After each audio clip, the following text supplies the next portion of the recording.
नमस्कार।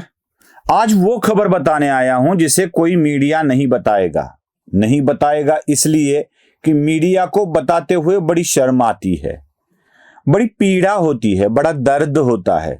कहे तो कैसे कहे, यही मीडिया के मन में एक भावना रहती है, क्योंकि अगर कह दे सच क्या हुआ है तो अब तक जो झूठ बोला है वो सामने आ जाएगा। इसलिए सबसे अच्छा तरीका इस्तेमाल करती है मीडिया न बताने का। वही एक सच मैं आपको बताने जा रहा हूं। आप जानते हैं ईवीएम? ईवीएम कौन नहीं जानता। आजकल तो ईवीएम पर बड़ी चर्चाएं हो रही है, खास करके जब महाराष्ट्र विधानसभा के इलेक्शन में महाविकास आघाड़ी मतलब कांग्रेस, शरद पवार की पार्टी और उद्धव ठाकरे की पार्टी, इनमें मैं शरद पवार की पार्टी और उद्धव ठाकरे की पार्टी इसलिए कहता हूं कि वो सुप्रीम कोर्ट में चले गए हैं और सुप्रीम कोर्ट पार्टी किसकी इसके ऊपर निर्णय करने वाला है, तो इसलिए उनकी पार्टी का नाम आज जो है राशप और शिवसेना यूबीटी वो रहेगा या और कुछ मिलेगा ये तय होगा आगे जाके। इसलिए मैं शरद पवार की पार्टी और उद्धव ठाकरे की पार्टी ऐसे कहूंगा। इन दोनों की तरफ से ईवीएम पर उंगली उठाई जाती है। उधर राहुल गांधी के बयानों को आगे बढ़ाते हुए कांग्रेस वाले भी महाराष्ट्र में ईवीएम चला यही बताते हैं। ईवीएम पार्टी ही बोला जाता है महायुति को। इस ईवीएम पर शक उठाने वाले, ईवीएम को बदनाम करने वाले क्या सच में वही मुद्दा उठाते हैं? जरा इसको समझना पड़ेगा। महाराष्ट्र में हुआ ऐसे कि 10 विधानसभा क्षेत्र में 10 कैंडिडेट ने आरोप लगाए कि गड़बड़ी ईवीएम में है, आरोप लगाए ईवीएम में गड़बड़ी है और इसके लिए चुनाव आयोग को भी अर्जी दे दी। अब चुनाव आयोग ने 10 विधानसभा क्षेत्र में इसकी पड़ताल करने का निर्णय ले लिया। वो विधानसभा क्षेत्र भी मैं आपको दिखा देता हूं, ये आपको आसानी हो जाएगी कि ये किस किस के क्षेत्र है समझने में। ठाणे का कोपरी पाचपाखाड़ी, ठाणे, पुणे का खड़कवासला, बीड का माजलगांव, रायगढ़ का पनवेल, रायगढ़ का ही अलीबाग, विदर्भ का अरणी, नासिक का येवला, कोल्हापुर का चंदगढ़। इन विधानसभा क्षेत्र में यह आक्षेप आए और इनमें पड़ताल करने की मांग की गई। तो इलेक्शन कमीशन ने इसे आरोप न समझते हुए इसको एक चांस समझकर पड़ताल करने का, टेस्टिंग करने का निर्णय ले लिया। अब जो 10 लोगों ने मांग की थी उन 10 लोगों को पड़ताल के लिए बुलाया गया। अब आरोप लगाए हैं तो सबके सब आने चाहिए, लेकिन 10 में से 8 आए, दोनों ने कह दिया हमें आना ही नहीं है। अब 8 लोगों के सामने, मतलब विधानसभा हारे प्रत्याशी और उनके सामने, प्रतिनिधि के सामने पड़ताल हुई। पड़ताल के लिए लगभग 48 यूनिट लिए गए, 31 कंट्रोल यूनिट लिए गए जिसे सीयू कहा जाता है, मतदान केंद्र पर जो चलता है सीयू कहा जाता है, और 31 वीवीपैट मशीन लिए गए।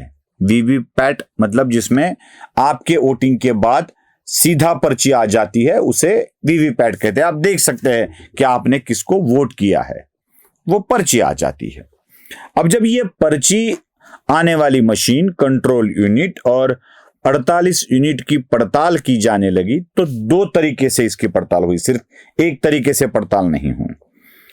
पहले माइक्रो कंट्रोलर को चेक किया गया और उसमें मेमोरी को भी चेक किया गया। मतलब एक माइक्रो कंट्रोलर होता है जिसमें मेमोरी सेट होती है, आप गए बटन दबा दिया, वो चुनाव आपका मत वहां पे दर्ज हो गया, तो उसकी जो मेमोरी चेकिंग होती है उसको भी करवाया गया। अब ये कौन कौन से विधानसभा क्षेत्र में करवाया? कोपरी पाचपाखाड़ी, ठाणे, खड़कवासला, माजलगांव, इन क्षेत्रों में ये माइक्रो कंट्रोलर और मेमोरी चेकिंग करवाई गई। इसमें कुछ भी प्रॉब्लम सामने नजर नहीं आया।